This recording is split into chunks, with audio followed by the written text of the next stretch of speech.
आपका विज्ञान आजकल सोनोग्राफी करवाता है, मल्टी कलर सोनोग्राफी होती है ना माता जी, और डॉक्टर ये बता सकता है कि इस नारी के गर्भ में लड़का है कि लड़की है, छोरो है कि छोरी है। बोलो बता सके कि कोई नहीं बता सके? बता सकते हैं ना। लेकिन ऐसा कोई मेडिकल कॉलेज है जहां का डॉक्टर ये बता दे कि इसके जो बच्चा या बच्ची होगा वो पापी बनेगा कि धर्मात्मा बनेगा, माँ बाप की सेवा करने वाला बनेगा कि माँ बाप को लात मारने वाला बनेगा? बोलो बता सके कहीं? ऐसा कोई डॉक्टर है? को नहीं। लेकिन हमारे धर्म ग्रंथ और गौशास्त्र इस बात को पहले ही बता देता है कि आने वाला कैसा होगा। आप अगर पता लगाना चाहो ना कि जो नया मेहमान आपके घर में आएगा वो कैसा होगा, तो तरीका आपकी सेवा में रख रहा हूं। जैसे अपने घर में कोई भी बहू बेटी गर्भ धारण करे, घर के वातावरण को नोट करो।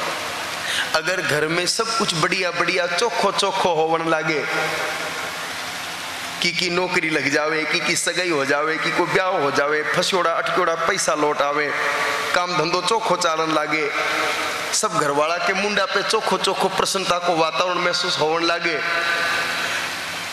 तो समझ लेना कि आने वाला कोई न कोई राम भक्त है जो कुल का उद्धार करेगा। और अगर जैसे हमारी कोई बहू बेटी गर्भ धारण करे और घर में उठपटांग घटनाएं घटने लगे, कर्जा हो जावे, धंधो मंदो चालन लागे, नौकरी से कोई सस्पेंड हो जावे, सगाई छूट जावे, कि कोई तलाक हो जावे, एक्सीडेंट में की का हाथ पग टूट जावे, तो समझ लीजिए कि आवा वालों कंस को अंश है या रावण का खानदान को है जो पूरा कुल ने बर्बाद कर दिया।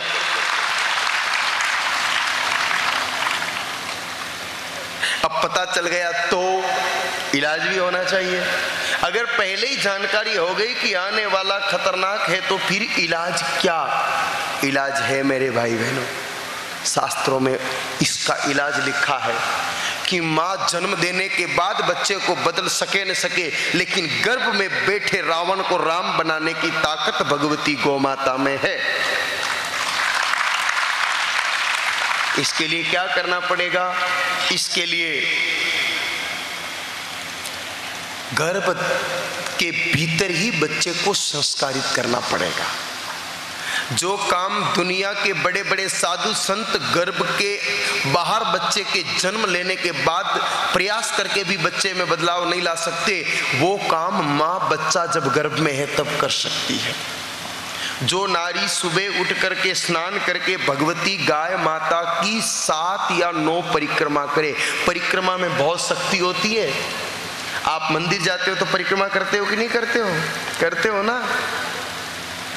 धरती माता भगवान सूर्य नारायण की परिक्रमा कर रही है, ऐसा विज्ञान मानता है। बोलो एजुकेटेड ब्रदर्स, धरती सूर्य को राउंड मारती कि नहीं? चंद्रमा धरती की परिक्रमा करता है कि नहीं?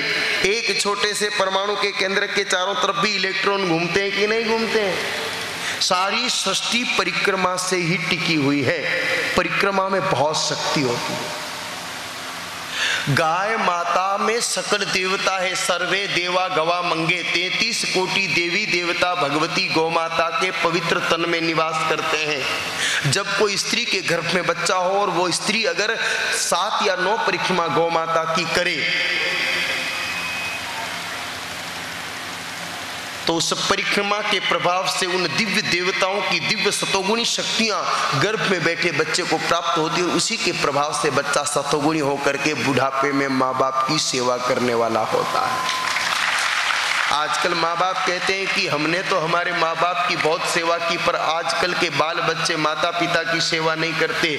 तो आप लोग जब गर्भ में थे ना, उस समय आपके घर में गौ माताएं हुआ करती थी और आपकी माता ने, अरे भाई चलो, ये सूत्र पता नहीं था तो भी हर घर में गाय माता होने के कारण गर्भ में जब बच्चा होता भारी काम भले ही नहीं करती, लेकिन गाय माता को घास जिमा दिया, पानी पिला दिया, उसी में दिन भर में 5-7 परिक्रमा हो जाती। इसलिए बच्चे इतने गजब के होते थे कि माँ बाप की सेवा करते थे। आज गर्भ में बच्चा है और कुत्ता लेके घुमा रहे हैं बाजार में, तो फिर बच्चे कुत्ते जैसे होंगे कि नहीं होंगे? भैंस के चक्कर काट रहे हो तो बच्चे पाडे जैसे होंगे कि नहीं होंगे? सीधी सी बात है भाई, घनी कोई उलझोड़ी बात को नहीं। जब घर में, अरे घर में अभी नहीं है तो गौशाला चले जाओ ना, दिक्कत क्या है? आपके घर में भी गौमाता विराजमान नहीं है तो 9 महीने गौशाला जाओ। जिस बच्चे को जन्म लेने के बाद 9 साल तक ऑटो में बैठ के स्कूल छोड़ने जा सकते हो, तो उसकी जन्म से पहले ही उद्धार के लिए 9 महीने तक ऑटो में बैठ करके गौशाला क्यों नहीं जा सकते? जिसकी एजुकेशन पर, शिक्षा पर करोड़ों रुपए बाद में खर्च करने के लिए तैयार हो, तो 2-4 हजार रुपए अगर गर्भ में बैठा है तब खर्च कर डालो, तो बाद में खर्च करने की जरूरत पड़ने वाली नहीं है। आज जयपुर से पधारे आदरणीय सुगंजी भाई साहब एक बहुत सुंदर बात बता रहे थे कि एक बहुत अच्छा प्रयोग आजकल चला, विद्या भारती की कुछ बहनों द्वारा एक प्रयोग किया गया कि 9 महीने तक पंचगव्य का सेवन, दूध, दही, घी, गोमूत्र और गोबर का रस का सेवन उन बहुओं ने किया जिनके गर्भ में बच्चे थे। फिर उनके बच्चों, ये पिछले 10-12 साल से प्रयोग चल रहा था, जब उनके बच्चे जन्मे, थोड़े से बड़े हुए, उनको गीता जी पढ़ने को दी, उन्होंने श्लोकों को याद किया।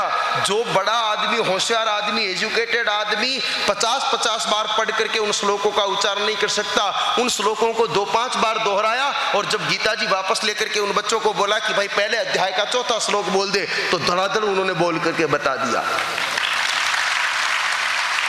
ये सत्य नवीन प्रयोग है, ये सच्चाई है मेरे भाई बहनों। जब गर्भ में बच्चा हो उस समय सजग हो जाओ, और दूध भी भगवती गौमाता का ही पियो, क्योंकि 9 महीना नारी जेड़ो पीवेली दूध, 9 महीना के बाद भी के बेड़ो होवेलो पूत।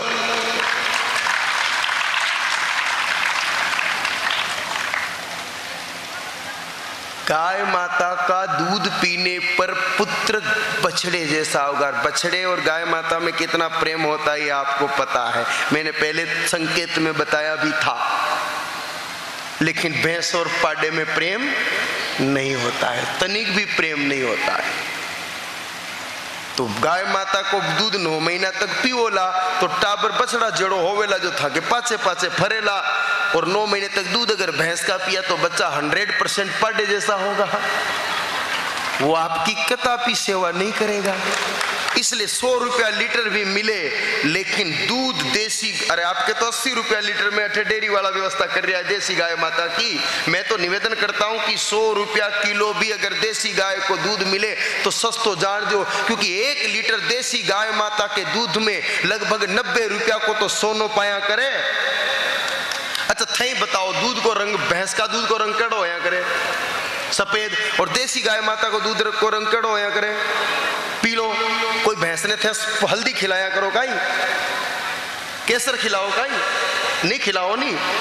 जो घास भैंस खाती है वही घास आप भगवती गौ माता को जिमाते हो, फिर भी गौ माता जी का दूध पीला होता है। क्यों? कारण पर जाइए। भगवती गौ माता जी की पीठ पर जो कुकुद होती ना, पहाड़ी जैसी आकृति, पिरामिड जैसी आकृति, मंदिर के शिखर जैसी आकृति होती कि नहीं होती है? होती है। उस गौ माता की कुकुद के अंदर सूर्य केतु नाम की नाड़ी रहती है। वो सूर्य भगवान के प्रकाश में सक्रिय होकर के सूर्य केतु नाड़ी के माध्यम से लिक्विड गोल्ड साल्ट, तरल स्वर्ण क्षार नाम का तत्व प्रवाहित करती है। वो भगवती गौ माता जी के दूध में मिलता है। उसी के प्रभाव से दूध का रंग पीला होता है, और उसी पीलेपन के कारण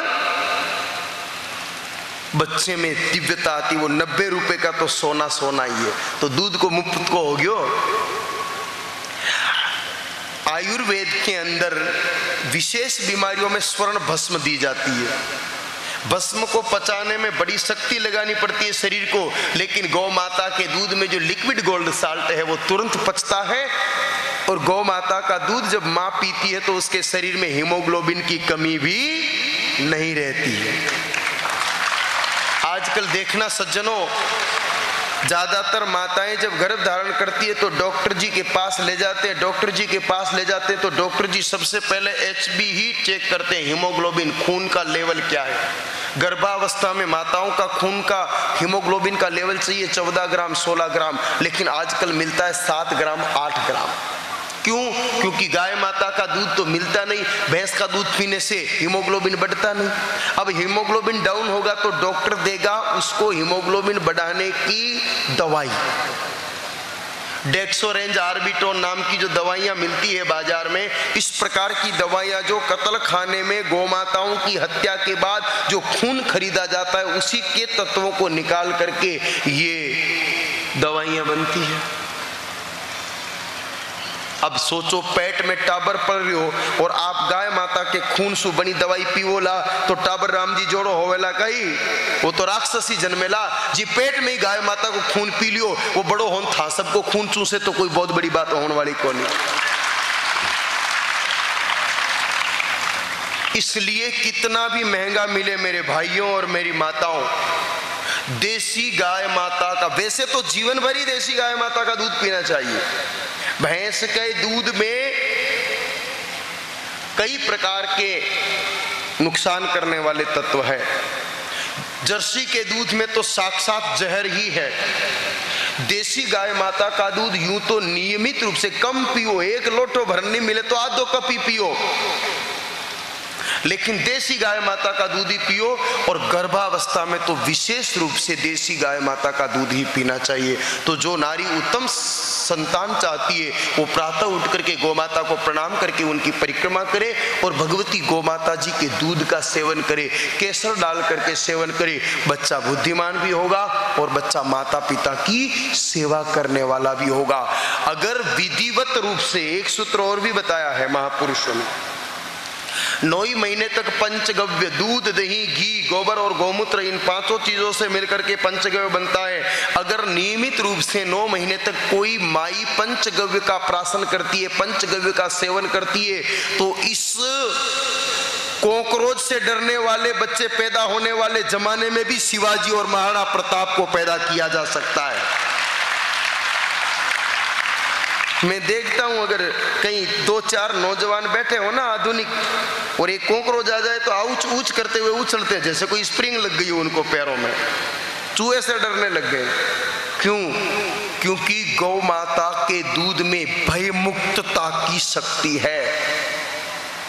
गौ माता का दूध पीने वाले का कलेजा मजबूत हो जाता है, उसको छोटी मोटी चीजों से डर नहीं लगता है। और आप तो जानती हो ना, पहले जब कोई लड़ाई झगड़ा होता और चुनौती देते तो कैसे देते कि थारी माँ को दूध पियो हो तो आजा, बोलता कि कौन नहीं बोलता। अब माँ तो गाय माता है, जन्म देने वाली माँ तो 12 महीना दूध पिला दियो, बाद में कौन सी माँ को दूध पियोला? गाय माता को। तो जो गाय माता का दूध पीने वाला है वही तो कह सकता है कि मैं हमारी माँ को दूध पियो, देखा दिखा दे तू काई करसिया। और जी भैंस को दूध पियो वो कह सके गई, वो तो डरपोक होवे लो। और गीता जी के 16वें अध्याय का प्रथम श्लोक कहता है कि जिस व्यक्ति के जीवन में भय मुक्तता नहीं, उसकी तो मुक्ति हो ही नहीं सकती। अभयम सत्वम संशुद्धि ज्ञान योग व्यवस्थिति दानम तपश्च यज्ञश्च स्वाध्यायश्च पार्जवम अहिंसा सत्यम क्रोधश्च त्याग शांतिर्पैशुनम दया भूते स्वलोलुप्त्वम मार्दम हित्रचापलम तेज क्षमा घृति शोच मद्रोहो नातिमानता भवन्ति संपदम देवीं बीजातस्य भारत दंभो दर्पो विमानश्च क्रोध पारुष्यमेव च ज्ञानम चापि जातस्य पार्थ संपदमासुरीं देवी संपदि मोक्षाय निबंधा आसुरीमता मासु च संपदम देवीं बीजातस्य भारत। भयमुक्त संतान चाहते हो आप तो भगवती गौ माता का दूध पीना पड़ेगा। और नंदी बाबा की परिक्रमा करो तो और भी बच्चा बलवान होता है सांड बाबा की परिक्रमा करने से। तो गौ माता गर्भ में बैठे बच्चे को बदलने की शक्ति रखती है।